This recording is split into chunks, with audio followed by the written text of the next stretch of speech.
Aleykümselam. Hoş geldiniz. Selamun aleyküm.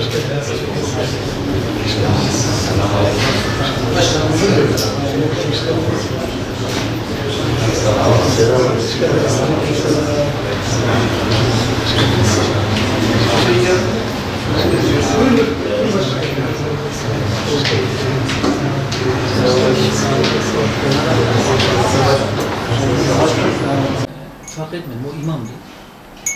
Sacit arkada ona tabi olmuş namaz sırasında. Yani kapıya yakın olan Sacit'tir. Ayın 7'si bugün ayın 27'si.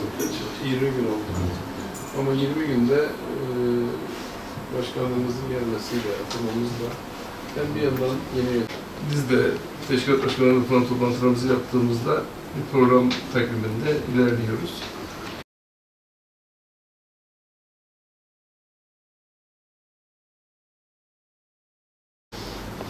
تلك آيات الكتاب المبين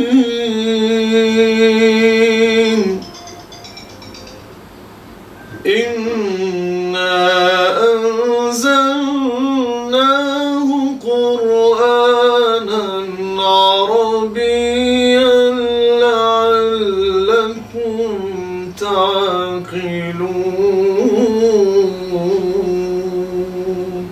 أحسن القصص بما أوحينا إليك هذا القرآن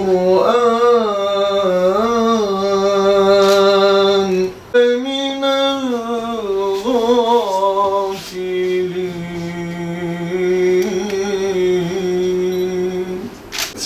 Şerlerin defi için ve bilhassa bu yolda bizlere hizmet etmiş, şehit olan siyasi şehidimiz desek de bizlere Allah yolunda sırf Allah'ın ismi yücelsin diye yapılan her şey yolda gittiği için Rabbim cihadını kabul eylesin.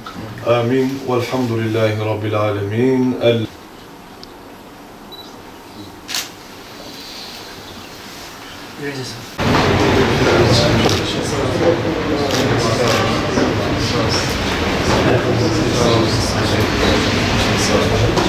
Allah'a ısmarladık.